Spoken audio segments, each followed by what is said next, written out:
Assalamualaikum warahmatullahi wabarakatuh.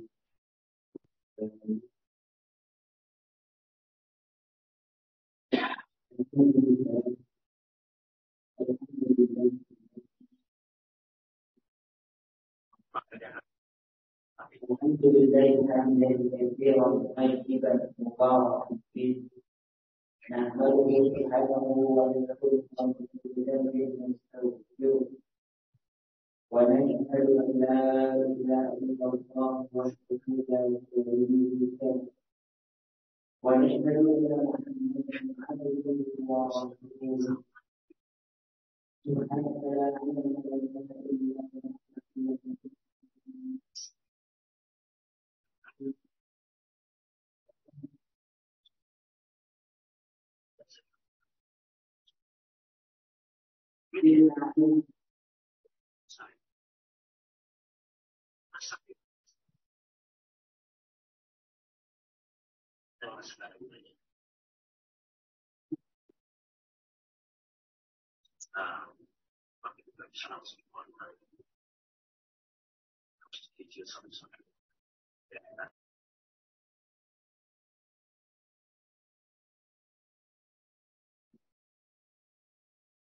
Bersyukur kepada Allah Subhanahu wa Ta'ala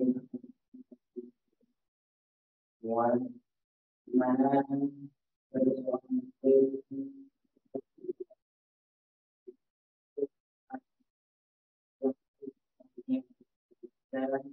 menjadi tidak akan untuk tercapai dengan ujian Allah membolehkan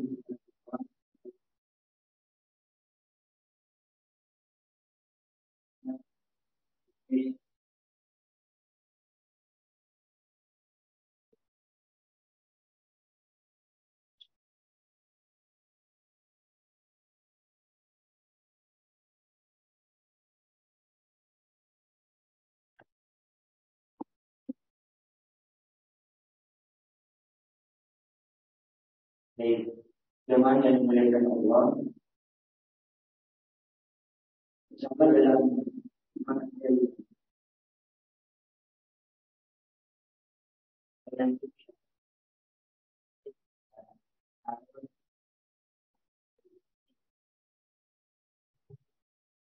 tema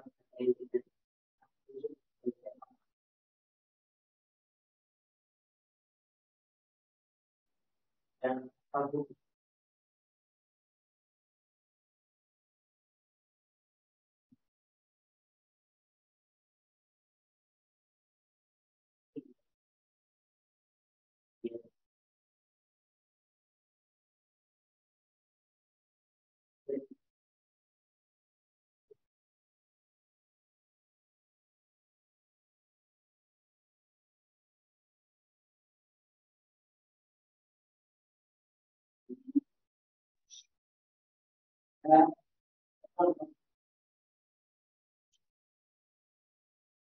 apa itu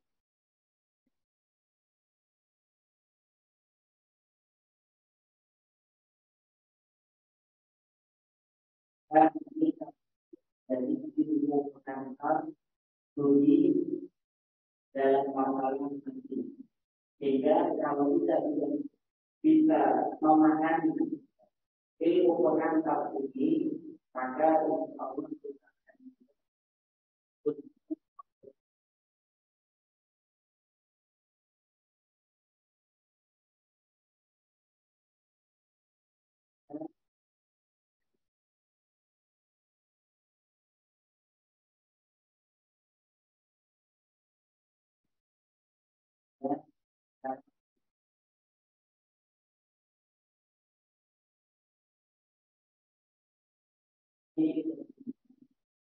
yang dari kita tauhid dan kita yang berlakunya ada kita yang memperlukan dan namun kita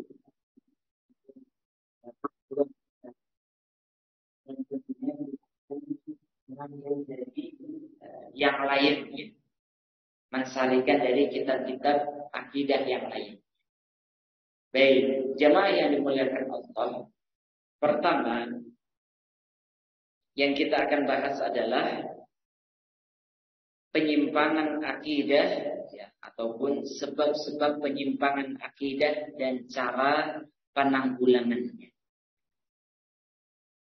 Sebelumnya perlu untuk kita sampaikan bahwa nikmat terbesar yang Allah berikan kepada seorang hamba, yaitu adalah ketika seorang hamba mampu dapat merasakan keimanan kepada Allah Subhanahu wa taala, memiliki akidah yang benar, akidah yang lurus. Ini menjadi salah satu kenikmatan yang paling besar yang Allah berikan kepada seorang hamba. Jadi jamaah sekalian, kalau kita bertanya, apakah seseorang itu bisa disebut orang yang beruntung, orang yang berbahagia ketika dia mendapatkan kenikmatan dunia dan seisinya? Kita bisa bayangkan dunia dan seisinya, jemaah sekalian. Bukan ya satu atau dua bagian dari kenikmatan dunia, tidak. Dunia dan seisinya kita dapatkan. Namun kita tidak mendapatkan nikmat berupa hidayah, keimanan, akidah yang lurus. Apakah kita layak untuk disebut orang yang bahagia? Maka jawabannya pasti tidak. Hingga seseorang itu mendapatkan kenikmatan akidah yang lurus, maka baru dia bisa disebut sebagai orang yang berbahagia. Maka kalau kita membuka dalam surat Ali Imran ayat 164, ya, bagi jamaah yang mengikuti Zoom dan melalui Zoom atau yang hadir, bisa dibuka surat Ali Imran ayat 160. Baik, saya bacakan. A'udzu billahi minasyaitonir rajim. Laqad manna Allahu 'alal mu'minina لقد من الله على المؤمنين إذ بعث فيهم رسولا من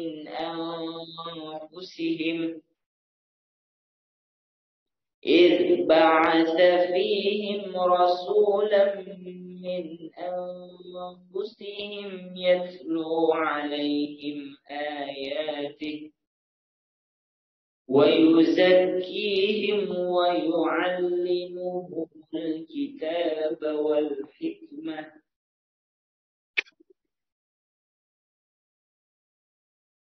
وإن كانوا من قبل لفي ضلال مبين. Ya. Ada yang mau membacakan artinya, silahkan. Surat Ali Imran ayat 164.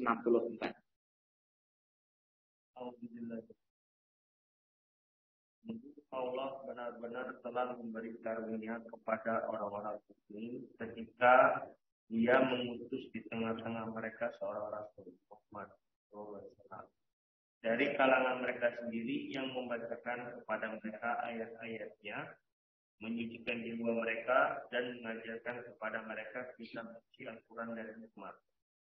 Sesungguhnya mereka sebelum itu benar-benar dalam kesesatan yang nyata. Iya. Baik, jamaah yang dimuliakan Allah. Di dalam ayat ini Allah menyebutkan salah satu bentuk nikmat yang Allah berikan kepada hamba-hambanya, orang-orang beriman. Ini jangan sampai kita lupakan, jamaah sekalian. Betapa banyak orang yang beriman tidak bersyukur, tidak mengakui nikmat keimanan ini. Maka Allah menegaskan, laqad manallahu 'alal mu'minin. Sungguh Allah telah mengkaruniakan Ya, ini tentunya karunia yang sangat besar sekali. Apa bentuk karunia itu? إِذْ بَعَثَ فِيهِمْ رَسُولًا مِنْ أَنْفُسِهِمْ. Ketika Allah mengutus kepada mereka seorang rasul dari kalangan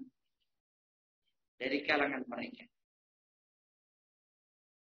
Maksudnya dari kalangan mereka itu adalah ya, dari manusia ataupun sukunya sama. Ya, ketika Allah turunkan Rasulullah kepada kaumnya, ya, bangsa Arab, ya.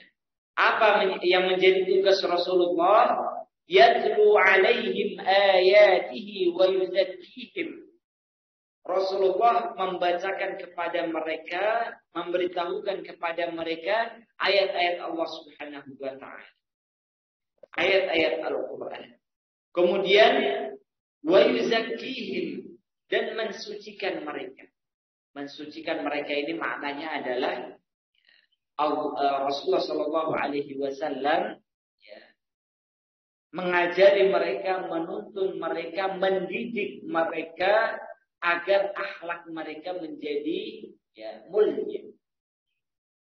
Karena Rasulullah menyampaikan, innama bu'itsu liutammima makarimal akhlak.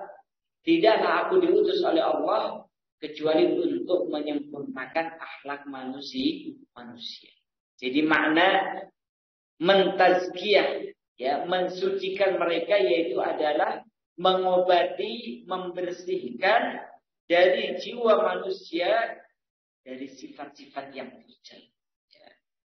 Suka mencela, suka menfitnah, suka mengadu domba, ya, ataupun ya, apa yang terjadi pada zaman dahulu, ya, di zaman Rasulullah SAW, suka berperang, suka ini dan itu dan sebagainya. Ini sifat-sifat yang buruk yang Rasulullah berupaya untuk membersihkan sifat-sifat itu dari jiwa ya, kaum muslimin.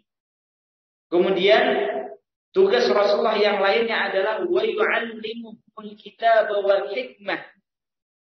Rasulullah mengajarkan kepada mereka Alkitab dan Al-Hikmah. Menurut para ulama ahli tafsir, ketika Allah dalam Al-Quran menyebutkan dua kata, menyandingkan dua kata Alkitab wal Hikmah, ya, contohnya adalah ayat ini dan ada juga di dalam ayat-ayat yang lainnya, maka maknanya itu adalah Alkitab itu adalah Al-Quran, sedangkan Al-Hikmah itu adalah hadis-hadis Nabi Sallallahu Alaihi Wasallam.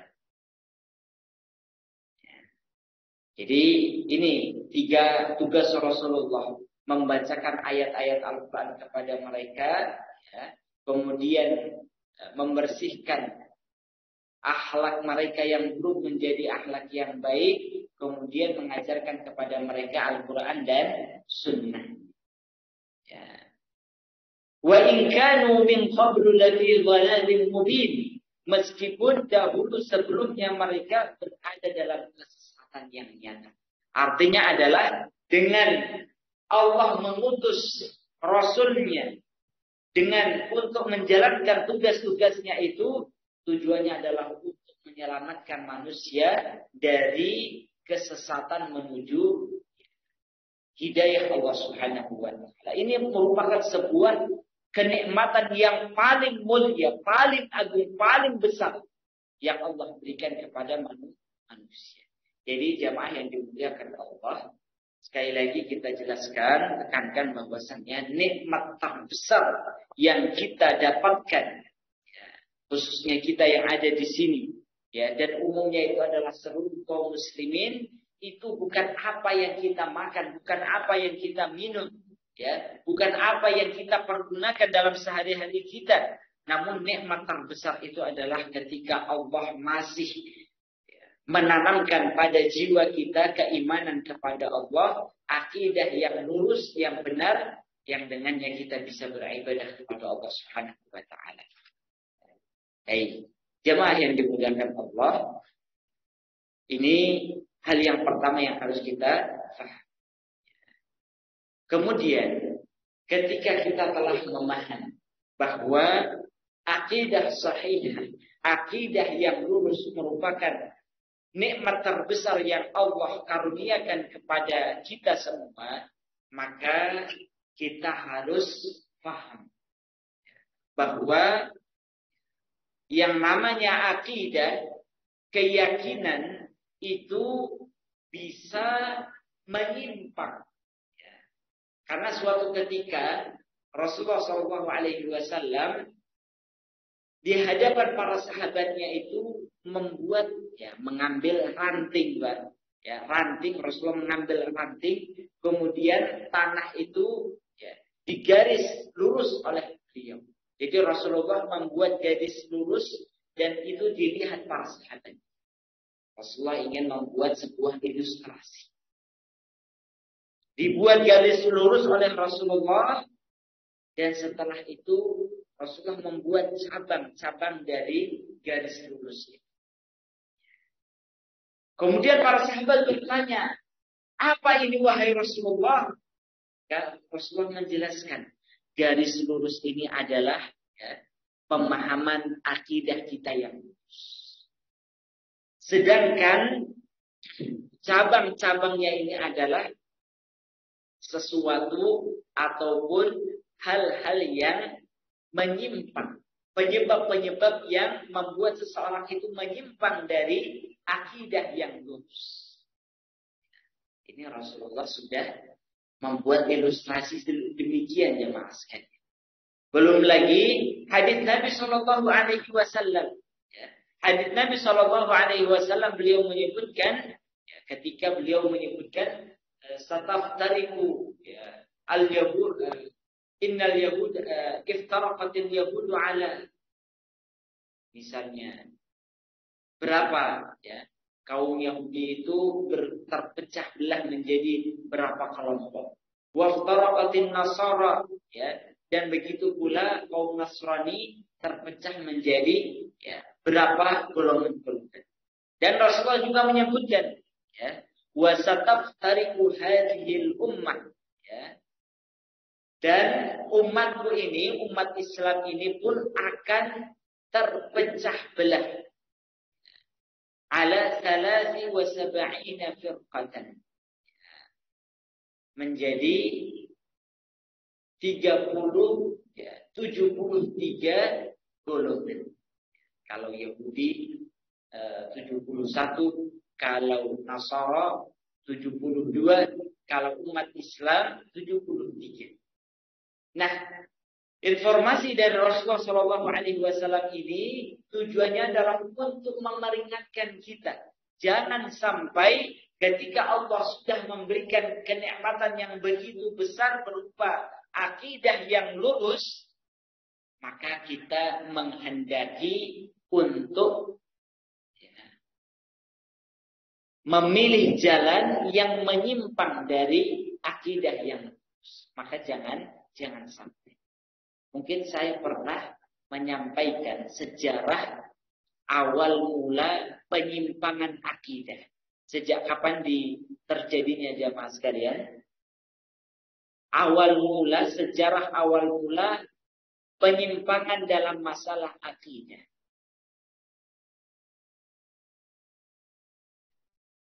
Baik, kalau kita mau runut dari sejarah awal manusia, Nabi Adam hingga Nabi Nuh alaihissalam, itu ada 10 kurun, 10 abad. Di mana para ulama menyebutkan jarak antara Nabi Nuh dengan Nabi Adam itu adalah 10 abad. Di mana semuanya adalah beriman kepada Allah Subhanahu wa taala. Beriman kepada Allah. Hingga ketika zaman Nabi Nuh terjadinya penyimpangan dalam masalah akidah. Ini adalah sejarah awal penyimpangan dalam masalah akidah. Maka Allah utus Nabi Nuh alaihissalam untuk memperbaiki akidah manusia, mengajak mereka kepada peribadatan hanya kepada Allah, kembali untuk beribadah hanya kepada Allah. Kemudian setelah itu dengan patung-patung yang menjadi simbol-simbol kesyirikan mereka, Allah hancurkan, Allah tenggelamkan hingga ketika ini sejarah awal mula kesyirikan itu terjadi di tanah Arab, Jazirah Arab, yaitu adalah ada seseorang yang bernama Amru bin Luhai al-Khuzai. Amru bin Luhai al-Khuzai. Ini seseorang yang dia mendapatkan informasi dari jin yang hidup sejak zamannya Nabi Nuh alaihissalam. Memberitahukan kepada Amru, wahai Amru, aku mengetahui tempat di mana patung-patung yang dahulu disembah oleh kaumnya Nabi Nuh berada di tempat ini. Maka Amru bin Luhai menggali tempat itu dan membawanya ke Jazirah Arab, hingga pada akhirnya manusia di Jazirah Arab itu mereka melakukan kesyirikan, menyembah berhala, hingga ketika Fathul Makkah maka Rasulullah setidaknya menghancurkan berhala-berhala yang jumlahnya berapa, Pak? Sekitar Ka'bah itu. Kurang lebih 300 patung berhala dibersihkan oleh Rasulullah. Baik, jamaah yang dimuliakan Allah, ini adalah sejarah singkat. Sejarah singkat penyimpangan akidah dalam sejarah kehidupan manusia. Maka oleh karena itu jamaah yang dimuliakan Allah, kita harus berusaha jangan sampai akidah yang ada pada jiwa kita itu menyimpang, ataupun jangan sampai kita membiarkan penyimpangan dalam masalah akidah itu terjadi di masyarakat kita. Mengapa jamaah sekalian? Karena di sana terdapat bahaya laten, bahaya yang sangat mengkhawatirkan ketika manusia akidahnya menyimpang. Apa saja dampak-dampak buruk ketika akidah manusia itu menyimpang. Maka setidaknya ada beberapa dampak buruk ketika akidah seseorang itu menyimpang. Yang pertama adalah penyimpangan akidah menjadi sumber kehancuran. Penyimpangan akidah itu menjadi sumber kehancuran. Kehancuran suatu kaum itu salah satu penyebabnya adalah dikarenakan mereka tidak memiliki akidah yang lurus, akidah yang benar. Sehingga dalam pembahasan ini Syekh Saleh bin Fauzan Al-Fauzan beliau menjelaskan bahwa masyarakat yang tidak dipimpin oleh akidah yang benar itu akan menjadi masyarakat yang memiliki sifat bahim. Bahim itu adalah hewan. Jadi wujudnya manusia, tapi perilakunya adalah tidak punya peradaban. Ini ketika apa? Dia tidak punya akidah yang benar. Wujudnya manusia, tapi perilakunya adalah hewan. Coba kita bayangkan. Kalau seorang itu tidak punya akidah yang benar, tadi sifatnya adalah mengikuti sifat hewan, berzina. Kemudian apalagi sifat hewan itu tidak mau menggunakan akalnya. Kemudian melakukan sesuai dengan apa yang dia senangi dan lain sebagainya. Tanpa ada tujuan hidup, tanpa ada tujuan. Hanya makan dan minum dan bersenang-senang saja. Ya, itu adalah sifat-sifat bahimi. Makanya apa yang terjadi di negara-negara yang bergelimang dengan harta, itu ketika mereka tidak punya akidah yang benar, maka itu mereka akan menjadi sebab kehancuran bagi mereka. Makanya Syekh Salih bin Fauzan beliau menjelaskan bahwa kenikmatan yang sifatnya materi, ya, perkembangan zaman dan lain sebagainya, teknologi dan lain sebagainya, itu harus dibarengi dengan akidah sahih, akidah yang benar. Nah, karena apa? Jika tidak, hanya melahirkan sebuah, ya, kehancuran itu. Baik, makanya beliau mengambil salah satu firman Allah dalam surat Al-Mu'minun ayat 51. Ya. Allah Ta'ala berfirman, ya ayyuhar rusul, wahai sekalian para rasul, kulu min tayyibati wa'malu salihah. Ya. Makanlah yang baik-baik. Ini menunjukkan materi, ya, kehidupan manusia bergelimang dengan harta, makan, minum, ya, dan lain sebagainya. Teknologi yang berkembang, ekonomi yang berkembang. Ya. Maka Allah memerintahkan, makanlah dengan yang baik-baik, wa'malu salihah, dan berbuatlah amalan-amalan salih. Ini menjadi dua hal yang tidak boleh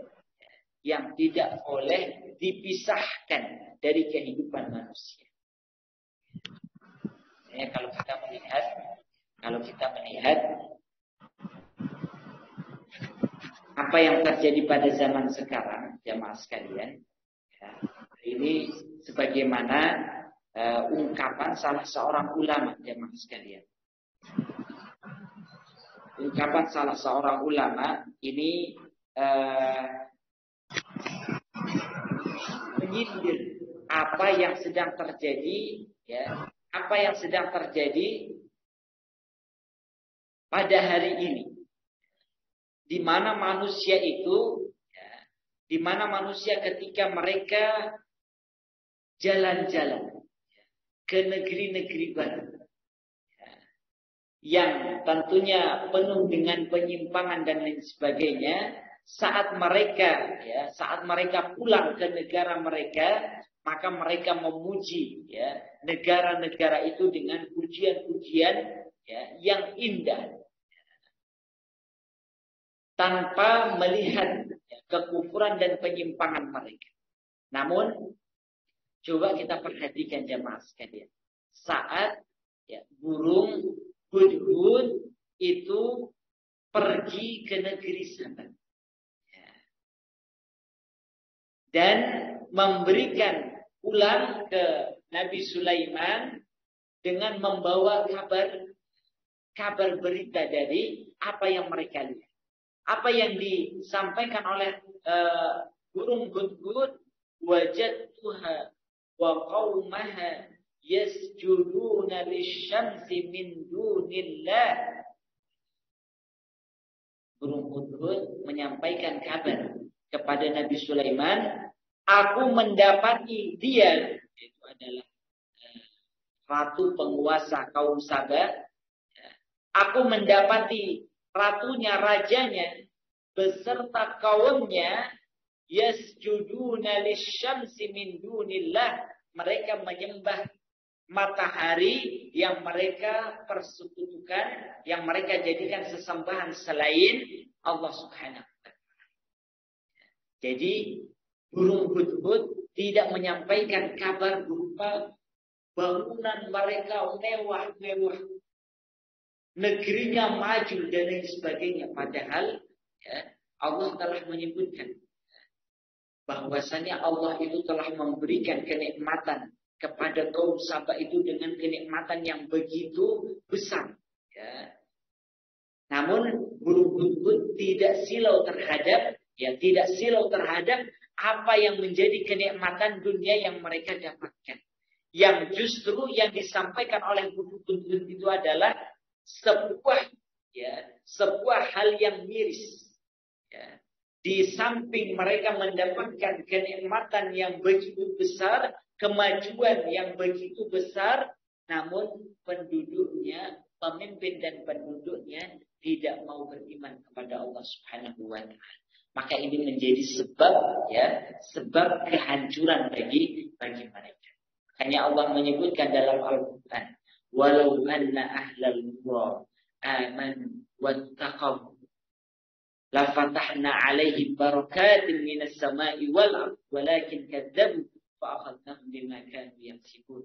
Ya, jikalau suatu negeri itu mereka beriman dan bertakwa kepada Allah, ya niscaya Allah akan bukakan pintu-pintu kebaikan, keberkahan dari langit dan namun walakin kadzdzab, mereka berpaling, ya, mendustakan ayat-ayat Allah, tidak mau taat kepada Allah dan Rasul-Nya.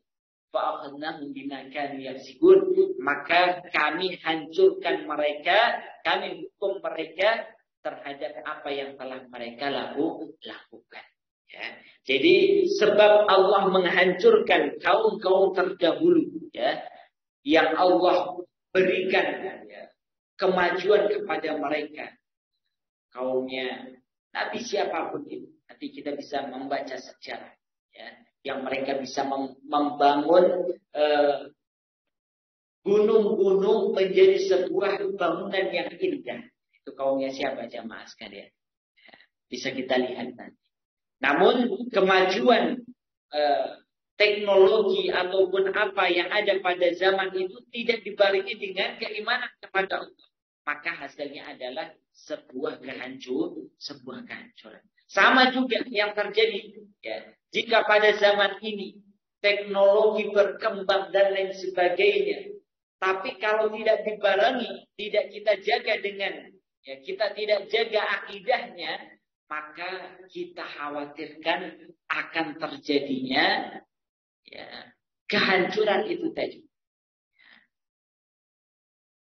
Meskipun kita berkembang menjadi negara yang berkembang, tapi tidak punya, ya, keimanan yang baik kepada Allah, terjadinya LGBT dibiarkan, perzinahan dibiarkan, khamr dibiarkan, kemaksiatan dibiarkan, maka kata Rasulullah bahasanya itu adalah fantasirisaan, tumbuhlah, ya, kehancuran itu tadi.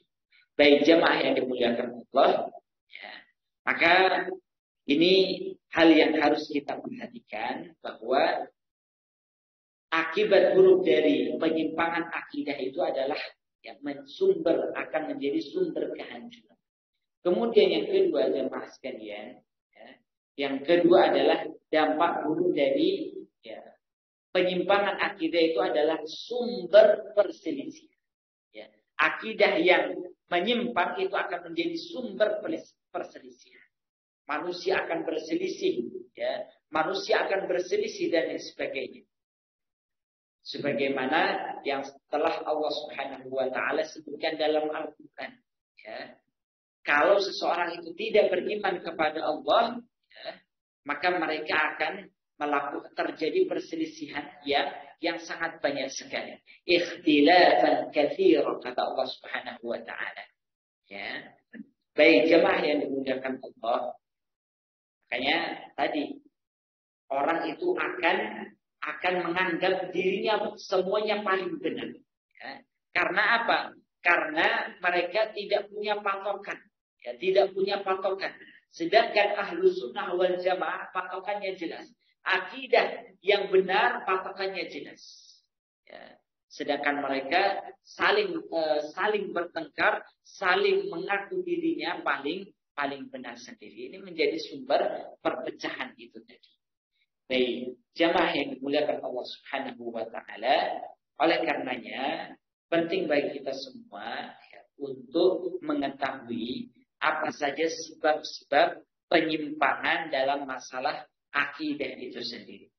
Nanti kalau misalnya waktunya tidak cukup, insya Allah akan kita lanjutkan pada pertemuan berikutnya. Sebab yang pertama, Kalau kita tadi sudah paham bahwasanya akidah adalah nikmat Allah yang paling besar yang harus kita jaga, ya. Karena kalau tidak kita jaga, terjadi penyimpangan akidah dalam kehidupan pribadi kita ataupun masyarakat kita, setidaknya ada dua hal yang mengancam, ya, bahaya yang akan mengancam, yaitu adalah kehancuran dan perpecahan. Maka oleh karena itu kita harus mengetahui apa sebab-sebab terjadinya penyimpangan akidah itu, sehingga kita bisa melakukan upaya-upaya antisipasi, jemaah sekalian. Maka yang pertama yang perlu kita pahami, sebab-sebab penyimpangan akidah itu adalah al-jahlu bi'aqidatin sahih, yaitu kebodohan terhadap akidah sahih, jemaah sekalian. Jadi sebab mengapa terjadinya penyimpangan di tengah-tengah masyarakat terhadap akidah, karena mereka bodoh, karena mereka tidak tahu mana akidah yang benar dan mana akidah yang salah. Kalau kita mau melakukan sosial eksperimen, mungkin bisa kita lakukan, jemaah sekalian. Coba kita datang ke anak-anak muda, ya, di sekolah-sekolah. Kita tanya kepada mereka, ya, kenal penyanyi ini, penyanyi itu, artis Korea ini, artis itu, kenal semua, jemaah sekalian. Giliran ditanya tentang rukun iman, rukun Islam, maka mereka jarang yang tahu. Kalaupun tahu, kebalik-balik. Menyebutkan rukun iman berapa, ragu-ragu. Rukun Islam berapa, ragu-ragu. Apalagi menyebutkan poin-poin.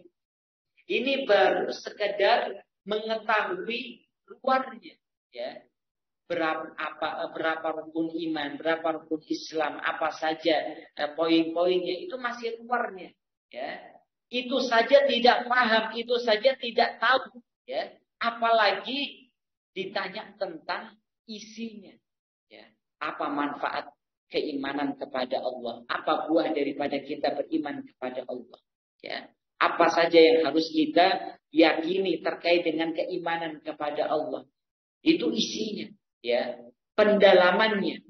Kalau luarnya saja tidak tahu, ya, rukun iman, rukun Islam saja tidak hafal, apalagi memahami maknanya, isinya, maka akan lebih tidak hafal lagi, tidak tahu lagi. Banyak nggak kira-kira hal ini terjadi di masyarakat kita, jemaah sekalian? Masih banyak orang belum paham rukun iman, rukun Islam. Apalagi misalnya hal-hal yang apa itu makna syahadat, ya.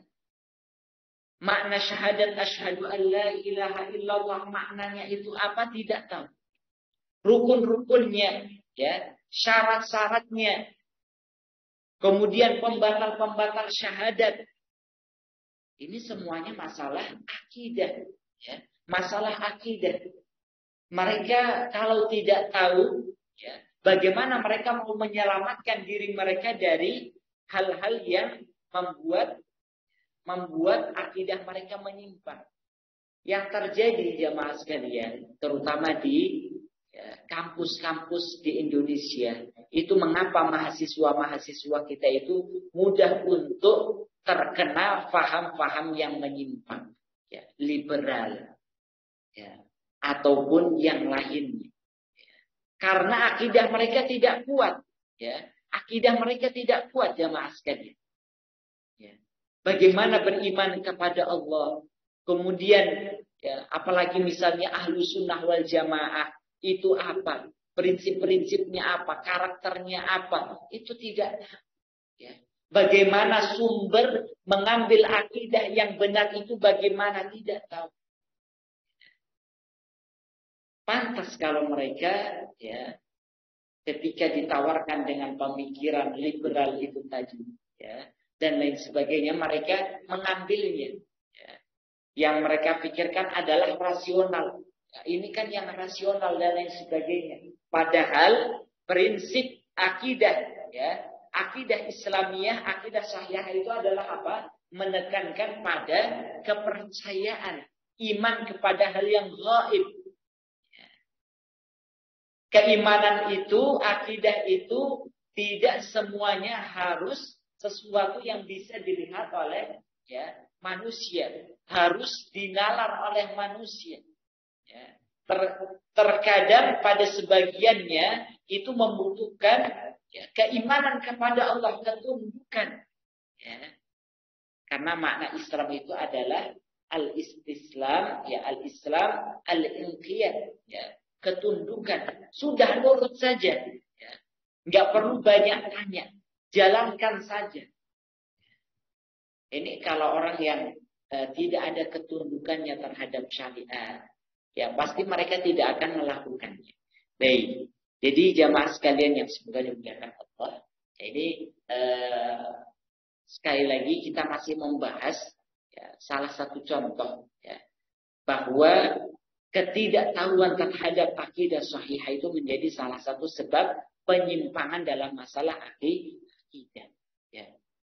Sekali lagi yang saya sering sorot itu adalah apa yang terjadi pada anak-anak muda kita, mahasiswa-mahasiswa kita yang berada di universitas, kampus-kampus. Mereka itu landasan akidahnya belum ada, jamaah sekalian. Landasan akidahnya belum ada, ya, ibarat seseorang itu, ya tadi, belum diberikan ilmu pengantarnya, ya, ibarat sebuah bangunan, fondasinya itu tidak dibangun, namun sudah membangun, ya, tembok-temboknya. Dalam kondisi tidak dibangun fondasinya. Kira-kira yang terjadi apa jamaah sekalian? Kita membangun rumah, tidak buat fondasi, langsung buat bangunannya. Yang terjadi apa? Gempa sedikit langsung roboh. Ada angin sedikit seperti kemarin langsung roboh. Karena apa? Tidak kuat fondasinya. Nah, yang terjadi pada anak-anak kita, ya, pada anak-anak kita ketika mereka belajar di kampus, terutama kampus yang banyak terindikasi ya, diajarkan paham-paham liberal dan sebagainya. Maka mereka langsung diberikan materi tentang perbandingan agama misalnya. Ataupun perbandingan ya, aliran-aliran ya, pemahaman-pemahaman di Indonesia. Tanpa mereka mengetahui punya fondasi terlebih dahulu. Ini langsung otomatis mereka, pemikiran mereka langsung liberal. Tidak dijelaskan, hanya dijelaskan. Ini loh pemikiran seperti ini. Ya, saya pernah dahulu ya, kuliah S2 ya, yang mengetahui secara detail bahwa ini loh yang terjadi. Jadi kebanyakan orang-orang ataupun teman-teman ya, itu belum paham akan fondasi akidah.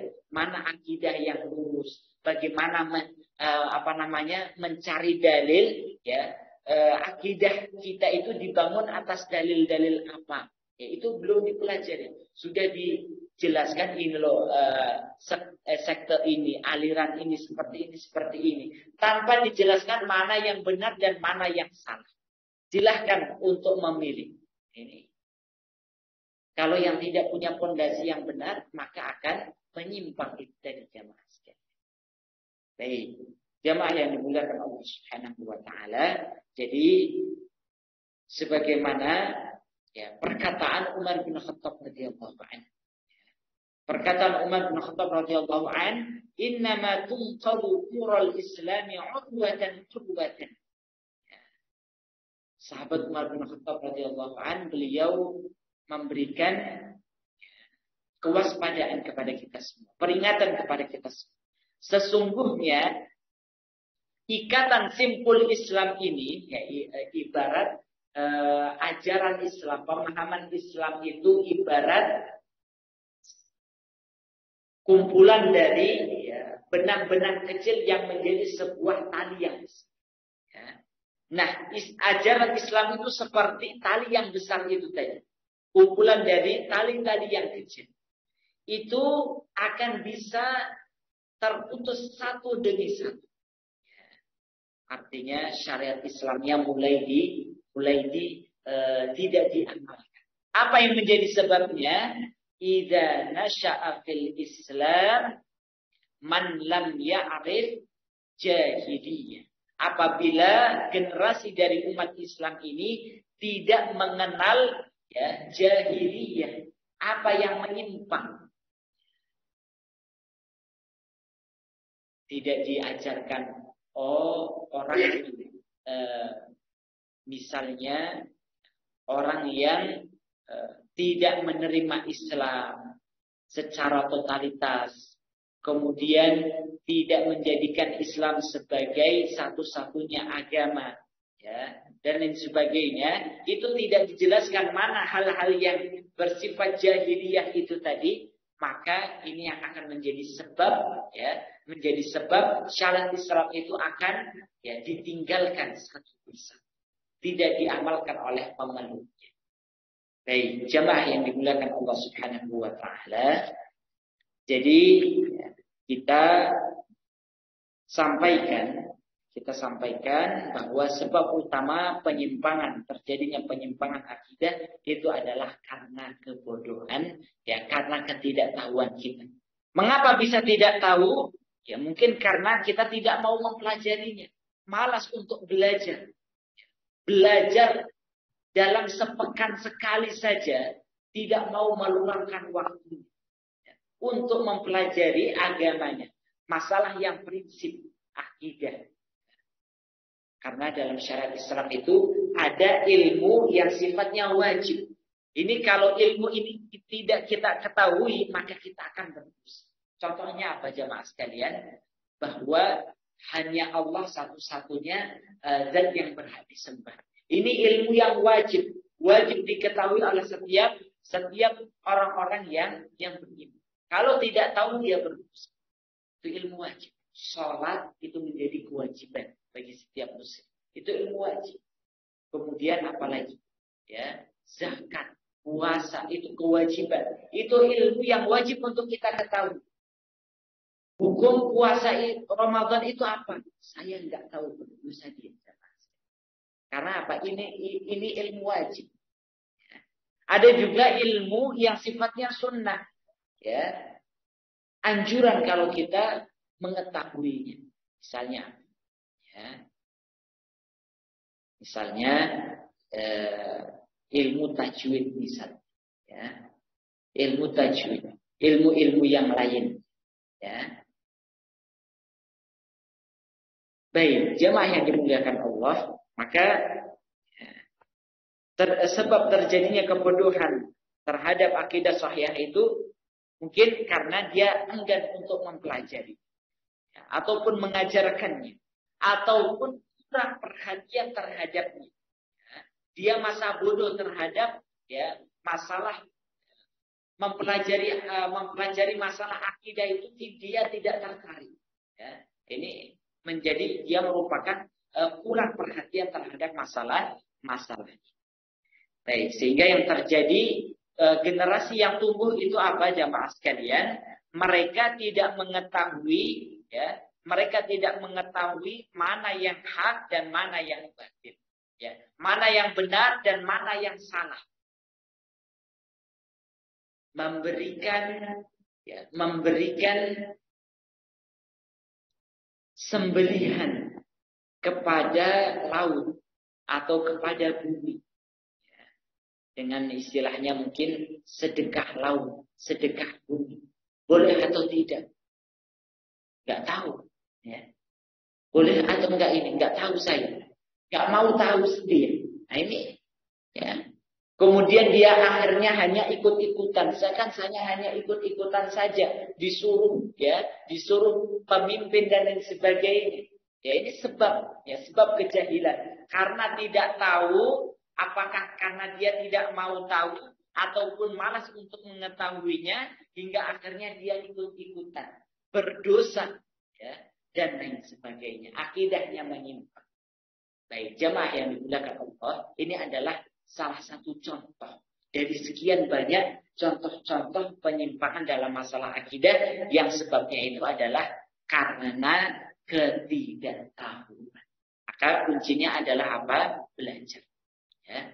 Pelajari ya, sumber-sumber dengan kita mempelajari dalam masalah akidah ini, mulai dari kitab tauhid kalau yang sebelumnya adalah masalah ahlu sunnah wal jamaah, kemudian kita akan mempelajari masalah kitab tauhid, belum lagi yang nanti masalah terkait dengan masalah hal-hal yang terkait dengan amalan-amalan jahiliyah, ya, masail jahiliyah, masih banyak lagi yang perlu kita ketahui. Baik jamaah yang dimuliakan Allah Subhanahu wa taala, ini sudah jam 6, maka kita sampaikan kepada jamaah sekalian bahwa kita mungkin cukupkan sampai sini terlebih dahulu, bahwa penyimpangan-penyimpangan dalam masalah akidah ini pasti ada sebab-sebabnya. Kita harus mengetahuinya, harus mempelajarinya, dan harus mengetahui bagaimana cara penanggulangannya. Jadi nanti insya Allah akan kita jelaskan penyimpangan akidah yang kedua apa, kemudian cara penanggulannya bagaimana, itu insya Allah akan terus kita lakukan. Kesempatan kali ini kita baru menjelaskan tentang bahwa seorang muslim ya, memiliki kewajiban untuk menjaga kenikmatan yang terbesar yang Allah berikan kepada dirinya. Sebagaimana yang Allah sebutkan dalam Al-Quran, Al-Yawma akmaltu lakum dinakum. Pada hari ini kata Allah Subhanahu wa taala, telah aku sempurnakan bagi kalian apa? Agama kalian.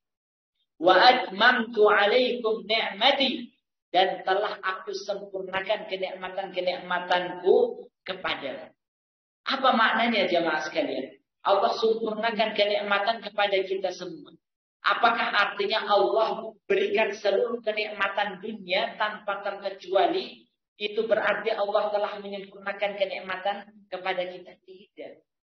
Kenikmatan, jika kita tegaskan tadi apa yang kita sudah sampaikan, jikalau sekiranya Allah memberikan kepada kita semua dunia dan seisinya, tapi Allah belum memberikan nikmat hidayah, nikmat iman, nikmat akidah yang lurus, maka kita belum mendapatkan kesempurnaan nikmat.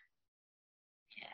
Makanya para ulama menyebutkan ketika membahas ayat atau doa Rabbana atina fid dunya hasanah. Ya, kita cukup sampai sini. Ya Allah, berikanlah kepada kami kebaikan-kebaikan dunia. Apa makna menurut para ulama terkait dengan makna kebaikan dunia, jemaah sekalian? Mungkin kita menganggapnya kebaikan dunia itu harta, ya, keluarga, kesehatan, ya, dan lain sebagainya, pangkat, jabatan, ya, dan lain sebagainya, rumah, perhiasan, kendaraan, itu adalah kebaikan dunia. Maka menurut para ulama, makna daripada kebaikan dunia itu adalah ya, rizki yang halal dan amalan syar'i. Atau menurut ulama yang lainnya adalah akhlak yang mulia dan amalan syar'i. Coba perhatikan jemaah sekalian. Ya, meskipun Imam Ibnu Katsir beliau melengkapinya dengan kebaikan dunia itu adalah ketika seseorang ya, bisa beribadah kepada Allah, ya, kemudian memiliki rezeki yang halal dan dia mendapatkan kesehatan, harta, kendaraan, anak dan lain sebagainya. Namun yang utama apa jemaah sekalian? Menurut para ulama, ya, mengapa mereka lebih dominan ataupun mengutamakan yang namanya kebaikan dunia itu adalah ketika seseorang itu bisa beramal saleh. Jadi artinya apa? Ya, kalau kita mau simpulkan pengertian para ulama terkait dengan masalah fid dunya hasanah, kalau seseorang mendapatkan seluruh kenikmatan dunia, tapi dia tidak bisa beribadah kepada Allah, beramal saleh, ya, maka dia belum mendapatkan kebaikan dunia. Dapat seluruh harta, tapi bukan dari rizki yang halal, maka dia belum mendapatkan kebaikan dunia. Ya. Baik jamaah yang dimuliakan Allah Subhanahu wa taala, inilah yang bisa kita sampaikan dalam kesempatan kali ini, dan insya Allah kita akan melanjutkan pembahasan kita pada sebab-sebab yang lainnya dari penyimpangan akidah. Wallahu a'lam. Hanya ini yang dapat kami sampaikan, lebih dan kurangnya kami mohon maaf. Selanjutnya bagi jamaah yang ingin bertanya, baik jamaah Zoom maupun offline, maka kami persilahkan. Wallahu a'lam.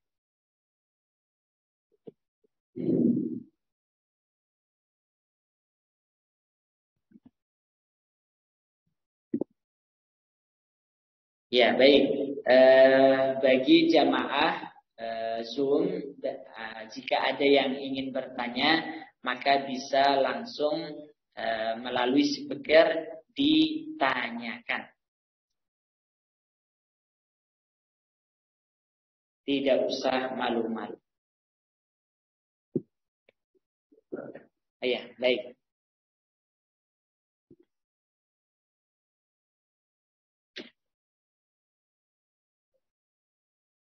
Waalaikumsalam.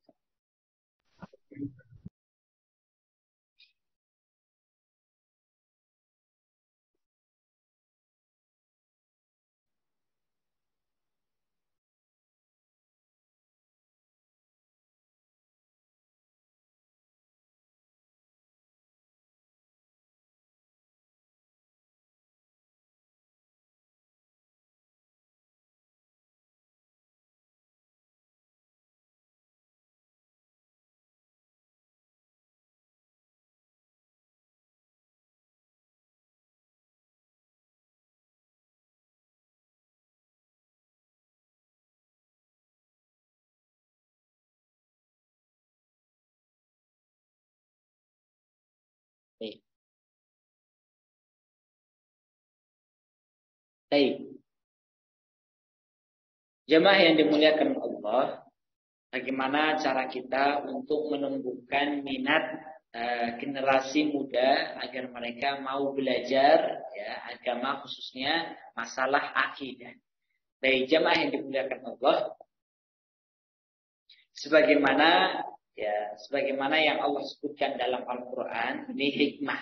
Mengapa ketika Allah mengutus para rasulnya itu seorang rasul yang berasal dari golongannya, agar seorang nabi ataupun rasul itu bisa menyampaikan bahasa sesuai dengan bahasa kaumnya. Karena tentunya pengaruhnya berbeda. Kalau seseorang dengan pendekatan bahasa yang sama, ya, itu tentunya pengaruhnya akan lebih kuat. Nah, hal ini juga bisa kita tarik dalam apa yang sedang terjadi di masyarakat kita, terutamanya saat kita berdakwah kepada kaum, kalau istilahnya sekarang kaum milenial. Ya. Maka yang harus kita lakukan, ya, itu adalah bagaimana kita bisa mengemas bahasa komunikasi kita agar mudah untuk diterima oleh mereka. Itu yang pertama. Karena memang yang namanya dakwah itu bukan sekedar menyampaikan, namun mengemas apa yang akan kita sampaikan agar mudah untuk diterima oleh mereka. Jadi kalau dakwah itu hanya sekedar menyampaikan, ya, maka ini sangat sulit untuk diterima. Maka yang harus kita lakukan yang pertama adalah sampaikan dengan bahasa sesuai dengan kondisi mereka. Makanya dalam salah satu perkataan disebutkan khatibun nas ala qadri uqulihim. Ya, berbicaralah, sampaikanlah kepada manusia ya, sesuai dengan kadar pemahaman mereka, akal mereka. Bahasa anak muda itu bagaimana sih? Harus kita ketahui, harus kita pelajari. Ada sebagian orang-orang yang bisa masuk ke dalam anak-anak muda kita, kemudian menyampaikan dengan bahasa mereka. Itu bagus. Ya, itu bagus. Misalnya ada seorang anak muda yang berdakwah, misalnya melalui media sosial yang menjadi tempat berkumpulnya anak-anak muda. Ya. Kemudian disampaikan dengan bahasa sesuai dengan umur mereka. Ini akan lebih mudah untuk mereka terima. Baik, jamaah yang dimuliakan Allah.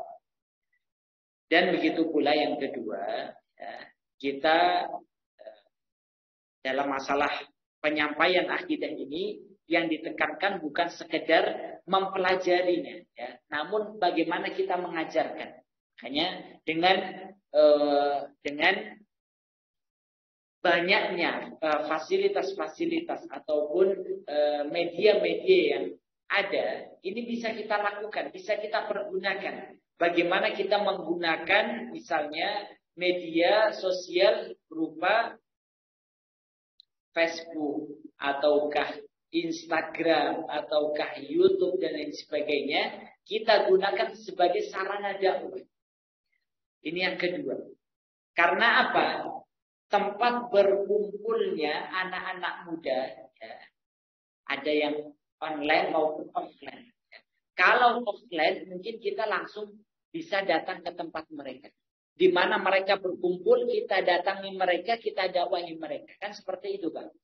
Namun ada satu tempat yang mungkin kalau kita mendatangi tempat itu jangkauannya lebih banyak. Jangkauannya lebih banyak. Kita bisa menjangkau lebih banyak anak muda. Yaitu adalah tempat-tempat nongkrong mereka namun secara online. Di media-media sosial. Sekarang di mana Pak kalau anak-anak muda lebih banyak? Di Instagram atau di TikTok bahkan, ya. Itu tempat nongkrong mereka. Selama mungkin dalam sehari anak muda kita menghabiskan waktu mereka untuk di depan HP itu berapa jam?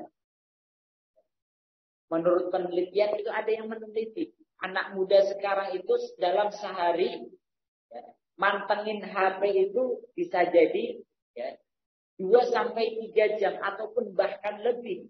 Ya. Nah, itu adalah tempat nongkrong mereka, tempat berkumpulnya mereka. Maka harus kita isi ya tempat-tempat nongkrongan mereka itu dengan hal-hal yang bermanfaat. Ya. Edukasi, ya, pendekatan dakwah. Itu harus kita lakukan. Ini cara yang kedua. Artinya penuhi media-media sosial kita dengan hal-hal yang positif. Karena kalau tidak, ya, media sosial kita akan didominasi oleh orang-orang yang buruk akhlaknya, sesat pemikirannya, ya. Sehingga mereka akan mengajak ya, orang anak-anak muda kita kepada keburukan dan kesesatan itu.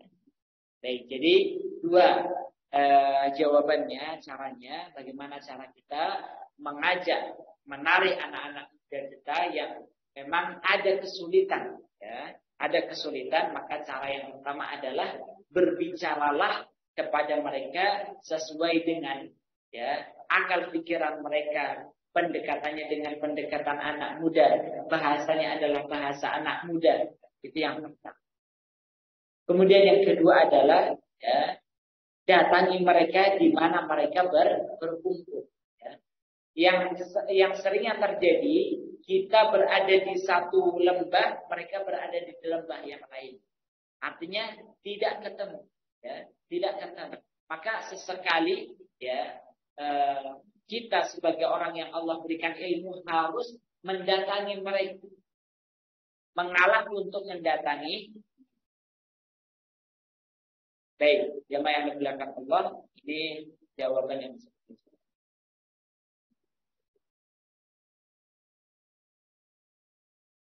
Baik. Waalaikumsalam. Tadi pernah kita Ya.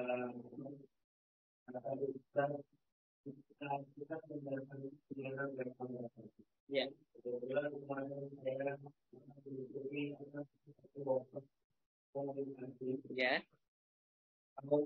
Itu adalah pengaruh yang gampang karena mereka tidak lebih dari 50. Ya. Karena kalau misalnya mereka berkaitan dengan kumpulan ini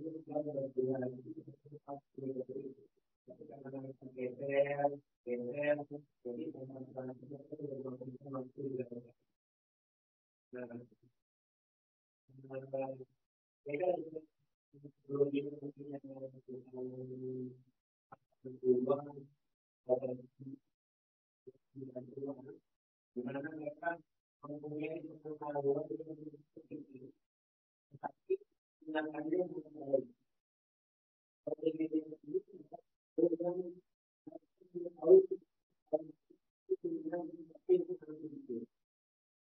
Jadi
Baik.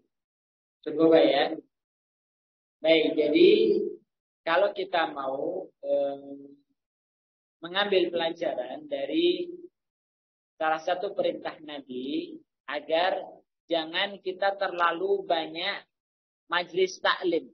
Ada juga Rasulullah pernah memperingatkan, Rasulullah pernah diminta untuk memberikan istilahnya pengajian ya, dalam waktu yang berturut-turut, artinya sering. Maka Rasulullah menyampaikan ya, tidak setuju. Karena apa? Khawatirnya kalau hal itu dilakukan secara sering, maka akan membuat seseorang itu bosan. Kalau sudah bosan, maka akan ditinggalkan. Bahkan bisa jadi selama-lamanya. Artinya apa? Islam sangat memperhatikan ya, kondisi psikologis manusia. Artinya kalau psikologis manusia, kejiwaan manusia itu kebutuhannya seperti itu, maka syariat Islam adalah syariat yang bisa menyesuaikan selama tidak bertentangan dengan syariat. Jadi kalau misalnya juga Rasulullah pernah memperingatkan, apabila kalian imam, maka ringankan sholat kalian. Apabila kalian khutbah, ya, maka ringankanlah khutbah kalian. Ini tujuannya apa? Jangan sampai orang itu bosan dengan sesuatu yang lama. Dan durasi lama ini mengalami perubahan, ya. Generasi demi generasi, dahulu mungkin kita yang zaman bapak-bapak misalnya masih bisa mendengar lebih lama. Tapi untuk generasi sekarang 1 menit saja itu mereka sudah bosan, ya, mencari yang lain.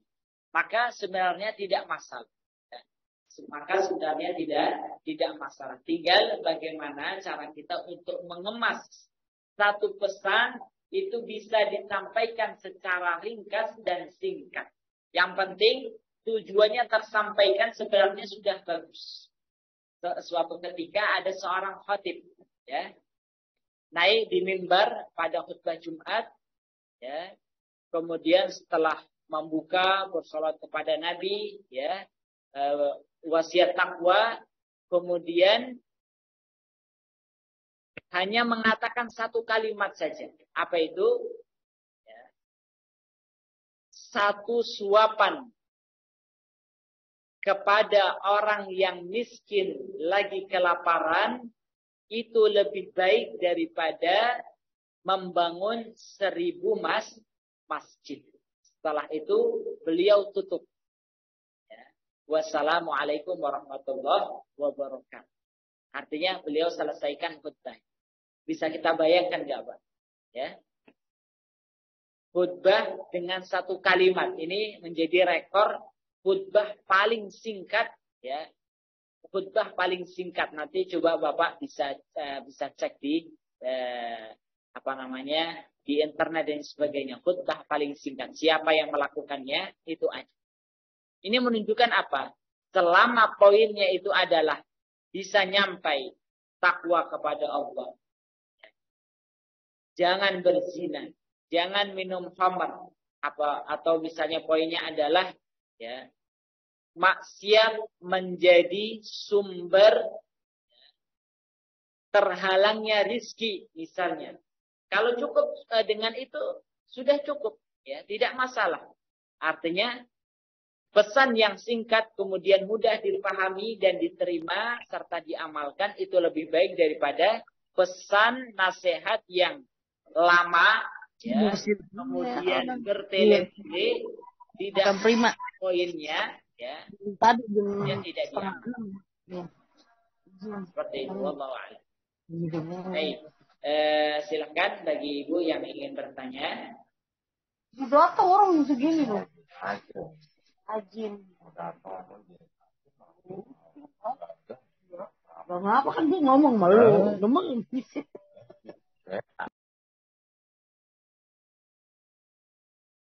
Iya, enggak bertanya. Baik. Bapak Ibu sekalian yang semoga dimuliakan Allah. Mungkin jika sudah tidak ada yang bertanya, kita cukupkan. Semoga apa yang kita kaji dan pelajari dalam kesempatan kali ini kita bisa pahami dengan baik, bisa kita amalkan dalam keseharian kita, dan kita memohon kepada Allah agar Allah senantiasa menjaga akidah kita agar tidak terjadi penyimpangan dan kita bisa menyelamatkan orang lain dari penyimpangan dalam masalah akidah. Wallahu a'lam, mungkin hanya ini yang dapat kami sampaikan. Kita akhiri dan sempurnakan majelis kita dengan membaca doa kafaratul majlis. Subhanakallahumma wa bihamdika asyhadu an la ilaha illa anta astaghfiruka wa atubu ilaik. Aqulu qawli hadza wa astaghfirullah li wa lakum. Assalamualaikum warahmatullahi wabarakatuh.